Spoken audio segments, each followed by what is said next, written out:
What's up, guys? It's Ian here, back today with another video. And today I wanted to just bring you a quick PSA video. This is my opinion on why you probably shouldn't make fun of people for being low IQ, right? It's become a very common insult that we see thrown around on the internet. People will use all kinds of colloquialisms. I'm not trying to get, let's say, banned or, reported for using the words that people use. But the main point here is that we probably shouldn't make fun of people for being low IQ, because the factors that affect a person's IQ are not only genetic, but their upbringing, their nutrition during their childhood, their nutrition during their teenage years, their school environment, their parenting environment, even the mom's nutrition while she was pregnant with the person. These all play an effect on a person's ability to reach their maximum IQ potential. Let's say IQ potential because maybe your maximum IQ potential is somewhat genetically predetermined, but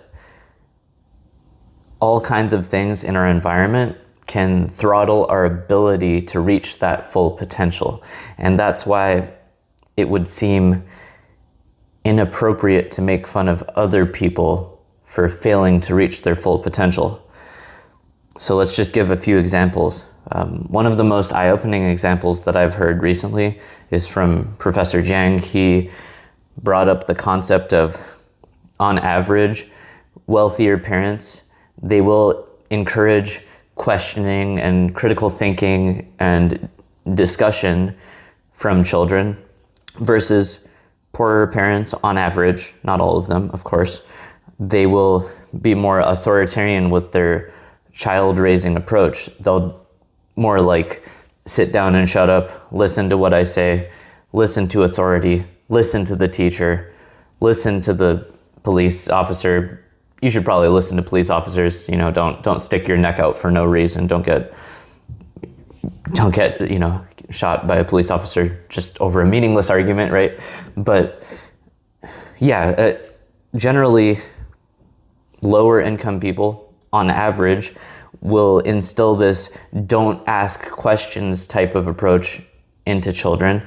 And it might not seem like it, but this can actually result in a lower fluid IQ as an adult. It might also help you fit into society better, not get into arguments with teachers, not get into arguments with authority, etc. But on the flip side, it's going to discourage critical thinking. It's going to discourage asking clarifying questions, digging deeper. So this is just one aspect of how parenting can affect a person's IQ potential. I guess it's not affecting their IQ potential, but it's affecting their ability to realize their own individual maximum potential. Things like nutrition, maybe outside of your control, having a healthy, balanced diet when you're a child. If you grow up in poverty, maybe you cannot control that. So your ability to reach your maximum adult potential, it's just throttled down a little bit more. Not having many friends or siblings to have deep philosophical discussions with as you're growing up, not asking questions in school. All of these, I guess, directional pressures. I wouldn't say choices, because you don't choose to not have friends all the time. Sometimes you do, but all of these kind of directional selective forces are going to have a big impact on, well, not a big impact. They're all going to have a small but probably measurable impact on your ability to reach that full potential, your own individual full genetic potential. Other things like maybe the fluoride in the water. I don't know about this, but contaminants in our water supply, in our food supply, different preservatives, different colorings, especially if you are exposed to them at a high frequency as a child during development. These can all impact your ultimate potential. Now, what if you're listening to this and you're like, but I'm an adult and I already have a decent IQ and I'm not planning on having any kids.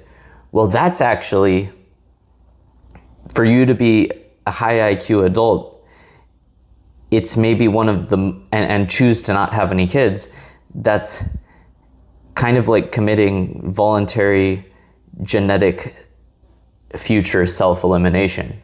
I don't really have a more concise way to put it, but that's actually one of the worst decisions that you could probably make, but maybe you've been directionally convinced into thinking that it's a good decision because maybe you believe that you and all humans are a burden on the earth.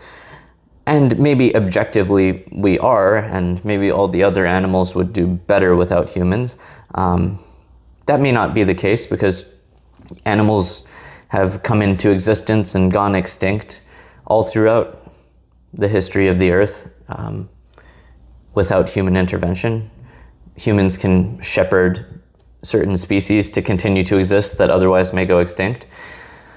But this video is meant to more be about humans.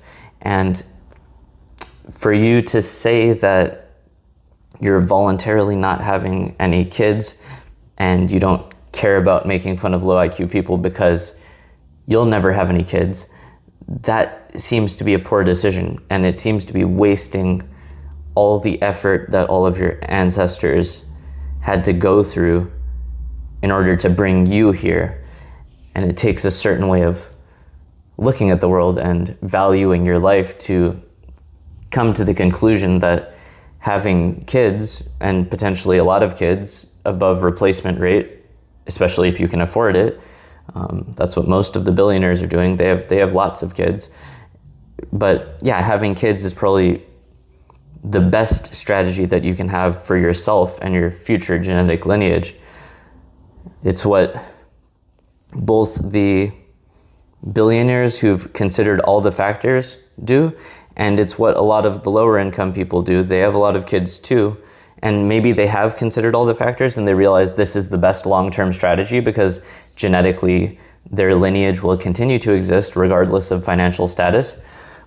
But somehow all the people in the middle range, the middle IQ range and the middle financial range, we make all these excuses. It's like too expensive, I want to enjoy my life, I want to postpone it till later, and then we end up self-eliminating ourselves from the future genetic pool of humans, and that seems like the ultimate mistake. And I don't want to call that low IQ because I just made a whole video about how I'm looking at this.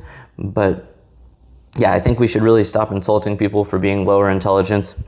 While it can affect your ability to have discernment and avoid being controlled easily, by that I mean having a higher IQ and a better ability to critically analyze ideas and thoughts on a point-by-point basis, while having a better ability to discern things prevents you from being tricked and manipulated to a certain extent.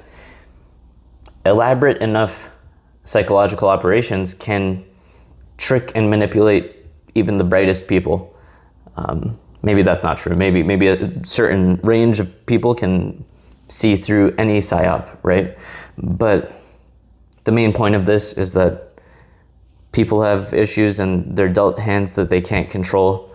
Sometimes, whether it's your upbringing, your food environment, your educational environment, there's just so many factors that can directionally throttle your ability to reach your full potential.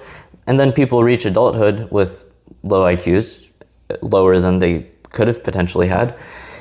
And a lot of the time it's not their fault. And by making fun of people, you might actually be drawing karmic retribution onto your future children. So that's the main point that I wanted to tie this all together with. So don't draw karmic retribution onto your future children, right? And even if you don't plan on having children, I addressed that point earlier, kind of out of order, but this is the video that I wanted to make today to give you guys something to think about.